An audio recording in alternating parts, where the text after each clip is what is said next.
जय श्री राम। तो पिछले भाग में आपने देखा कि किस प्रकार अंग्रेजों ने हमारे ऊपर इस एजुकेशन सिस्टम को लागू किया और अपनी ज़रूरतों को पूरा किया, क्योंकि उनको मजदूर चाहिए थे और उनका भारतीय लोगों के साथ इंग्लिश में कम्युनिकेशन नहीं हो पा रहा था।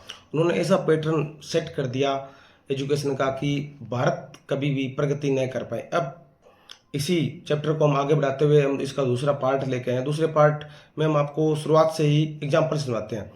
अब देखो, हमारे प्राचीन समय की पढ़ाई तो महाभारत के समय से उठा लीजिए। महाभारत में अर्जुन था जो सर्वश्रेष्ठ धनुर्धर था, और भीम को गदा युद्ध प्यारी थी, नकुल सहदेव को तलवार चलाना पसंद था। अगर वहीं गुरु द्रोणाचार्य उन सभी को धनुर्विद्या में सर्वश्रेष्ठ करना चाहते तो क्या सभी हो पाते? नहीं हो पाते। अपनी अपनी इच्छा, अपनी स्किल और क्वालिटी होती है। अब हमारे यहाँ पहले नंबर पर साइंस, दूसरे नंबर पर कॉमर्स और तीसरे नंबर पर आर्ट्स आती है। जिस बच्चे ने आर्ट्स लिए हैं उसकी तो मानव सोसाइटी में कोई इज्जत नहीं है।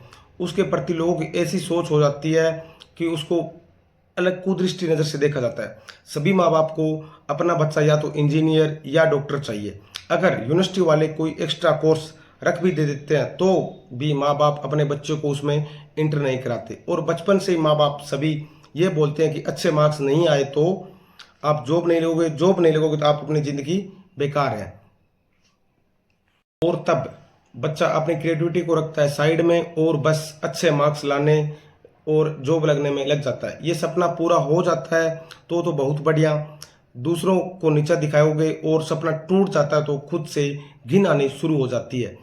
अब जितने भी बड़े आदमी हैं, एग्जाम्पल के तौर पर रोहित शर्मा, मुकेश अंबानी, अडानी, नरेंद्र मोदी, विराट कोहली, ये सभी इस एजुकेशन ट्रैप में नहीं फंसे। इन्होंने खुद सीखा, खुद एजुकेट हुए और खुद आगे बढ़े।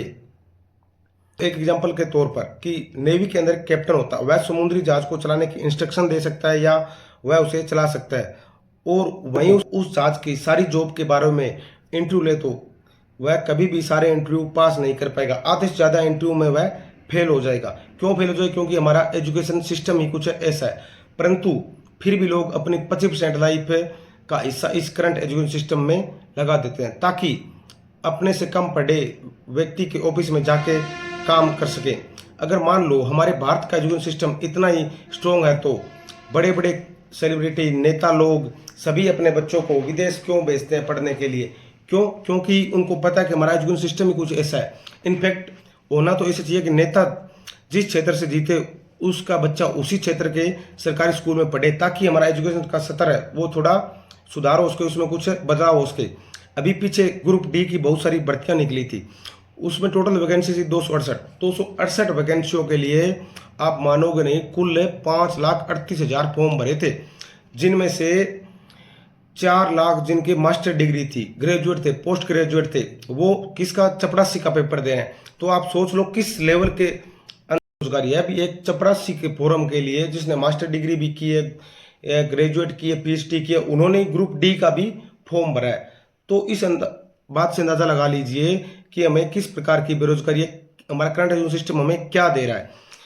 तो अब आगे मानो, अभी कोई बच्चा 5 से 6 साल से मान लो गवर्नमेंट जॉब की तैयारी कर रहा है, उससे पूछोगे तो वह कहेगा कि सरकारी जॉब सिक्योर है, हम काम करें या ना करें हमें कोई निकालेगा नहीं। और हमारे दिमाग में ये सब इसलिए रहता है क्योंकि जो हमारा करंट एजुकेशन सिस्टम है वो हमें और फ्यूचर की सोचने ही नहीं देता कि हम अपनी स्किल के दम पर कहीं जाके काम कर सकें और हमें निकलने का डर ना हो। अगर हम भविष्य के 5 से 10 साल आगे की बात करें तो टेक्नोलॉजी इतनी बढ़ जाएगी कि सब जगह मशीन और रोबोट से ही काम करते नजर आएंगे, तब हम सभी बेरोजगार हो जाएंगे। तो आप सभी से मेरी गुजारिश है कि आप सभी इस करंट एजुकेशन सिस्टम से निकलकर या तो साथ में रहकर अपनी स्किल पर काम करें, ताकि भविष्य में अगर आपके पास सरकारी नौकरी न भी हो तो भी आप कुछ काम कर सकें अपनी स्किल के दम पर, ना कि सरकारी नौकरी के भरोसे बैठे रहें।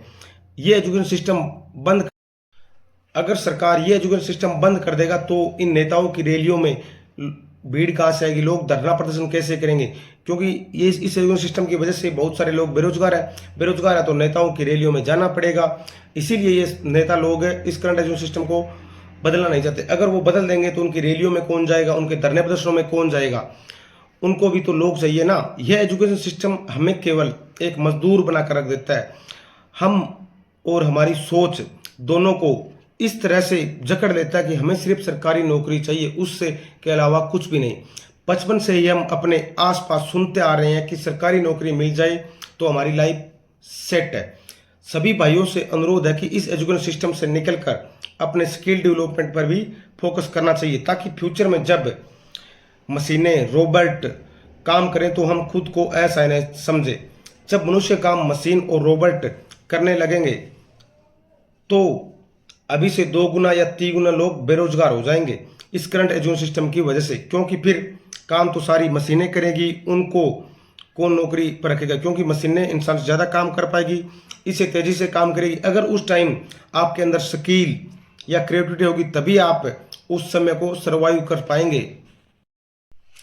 तो मैं उम्मीद करता हूं कि फ्यूचर में हम अपने बच्चों को तो इस करंट एजुकेशन सिस्टम में नहीं डालेंगे, उनको हम बचपन से ही डॉक्टर इंजीनियर के बारे में नहीं बोलेंगे, उनको हम स्किल क्रिएटिविटी के ऊपर ध्यान देने को कहेंगे। बच्चे पढ़ाई के साथ साथ ऐसी क्रिएटिविटी करें ताकि फ्यूचर में अगर उनको सरकारी जॉब या प्राइवेट जॉब न भी मिले तो भी वो अपनी क्रिएटिविटी या स्किल के दम पर अच्छा काम कर सकें, अपना नाम रोशन कर सकें, न कि सरकारी नौकरी के ऊपर पूरी तरह से आश्रित हो जाएं। धन्यवाद। जय श्री राम, जय महाकाल, जय हो।